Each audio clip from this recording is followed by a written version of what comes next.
Kumusta kayo mga padreng at welcome back to my channel.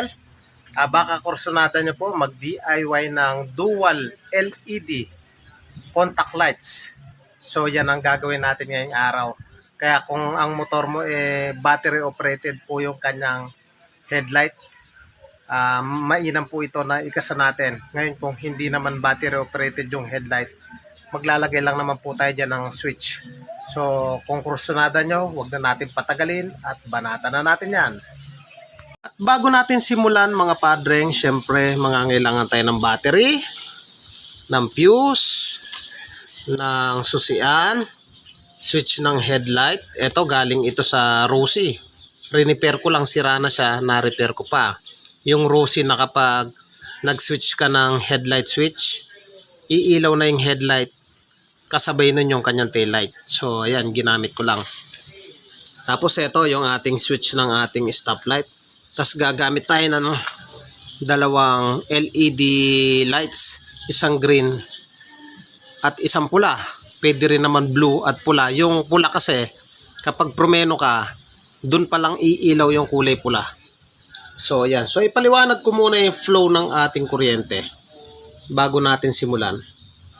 So from battery, tatakbo yan ng fuse. Ayan. Kaya pag putol yung fuse, walang supply itong ating accessories wire na kulay black. Ito yung kapag sinusi mo, nagkakaroon ng supply yan. Once na walang supply yan, putol yung fuse natin. So mangangailangan tayo ng susian, switch ng headlight, stoplight. So simulan na natin. So yung mga padreng, simulan na natin. Kunin natin yung ating LED lights. Isang kulay green, isang kulay pula. Kung mapapansin nyo, magkapares lang sila ng kulay ng wire. Yung white na may red, positive. Yung solid na white, siya yung negative. Ganon din dito. So ang una natin gagawin, kunin lang natin yung positive ng kulay pula. Ito, positive ng kulay pula. Tapos yung negative ng ating negative ng ating kulay green na ilaw. Pagsamahin lang natin. O, sana nasusundan nyo. So, yung pinagsamang wire na yan, ayan, focus natin. Ayan. So, yung pinagsama na yan, ilalagay lang natin dito sa ating stoplight. So yung stoplight natin, dalawang wire lang naman yan. Positive lang naman yung dumadaloy dyan. So yung kulay black, galing siya sa accessories wire na kapag nagpreno ka, nahila to, matra-transfer dito sa kulay green na may yellow. Green na may yellow, kalimitan yung kulay ng ating stoplight. So ilagay lang natin yung pinagsamang negative at positive. So lagay lang natin to, yung pinagsamang positive at negative. Tapos tapean natin.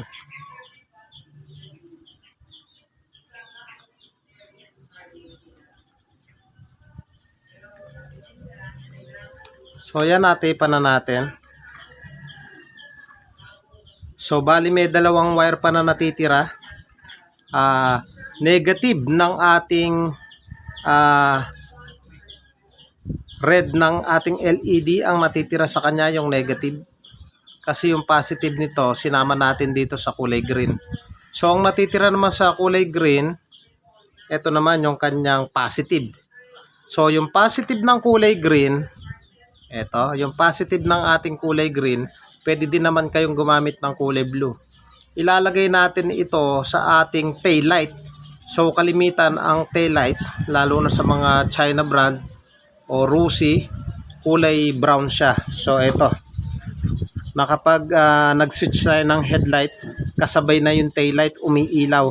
So ibig sabihin battery operated. So ilagay lang natin dito. Tsaka natin tapean.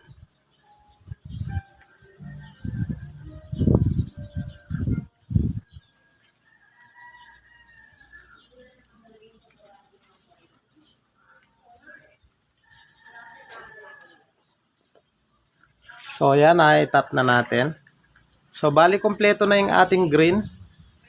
So ang matitira na lang yung ground ng ating kulay pula na ilaw. So ilalagay na natin, lalagay natin to sa body ground. So nag-umang na ako dito sa ating battery ng ground. So itap lang natin dito. Ayan, tap lang natin.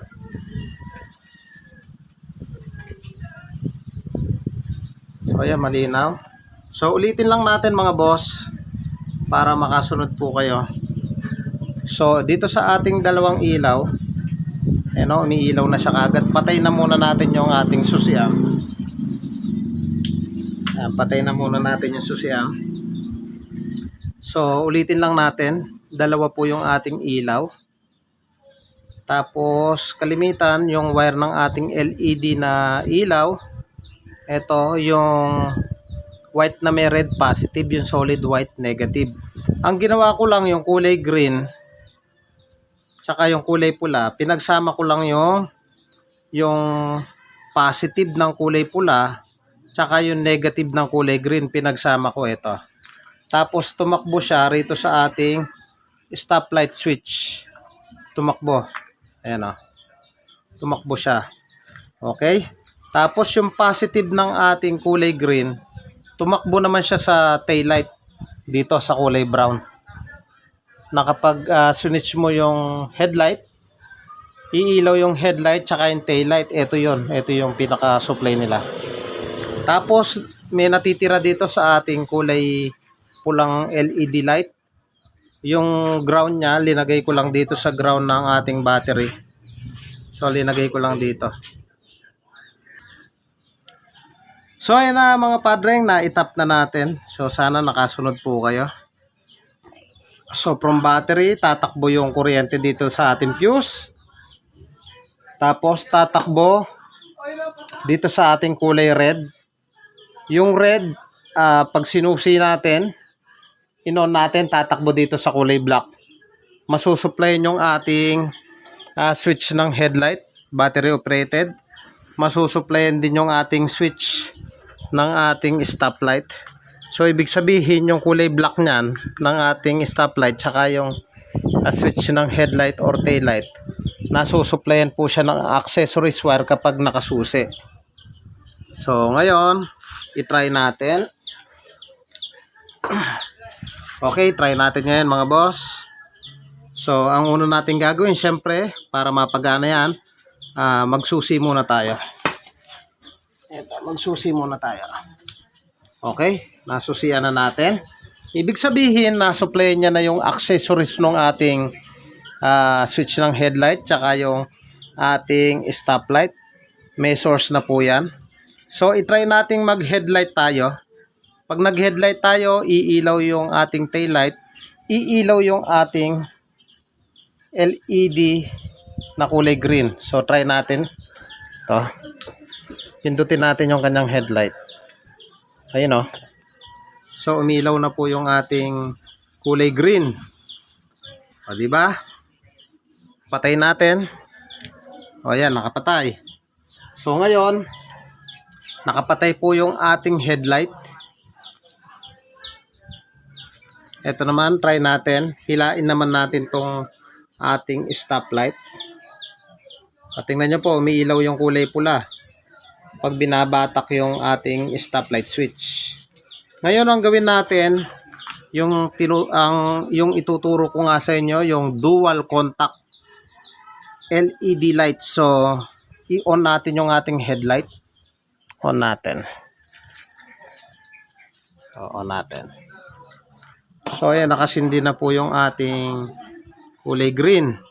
So ngayon, i-try natin na hilain naman yung ating stoplight switch. Tingnan natin. Ayun o. Namamatay yung green. Lumilipat dun sa kulay pula. Ayan. Napakadali lang po sundan. Mas mainam po ito na marami po yung ilaw nyo. Para halimbawa, 4 na kulay blue. Tsaka 4 na kulay red. The best ito sa mga single o kaya may sidecar. So ayan o, nagpapalitan po siya. Ayan o. Diba? Tapos pag pinatay po natin yung ating switch ng headlight, Ayan, nakapatay. Meron din po yung isa. O, diba?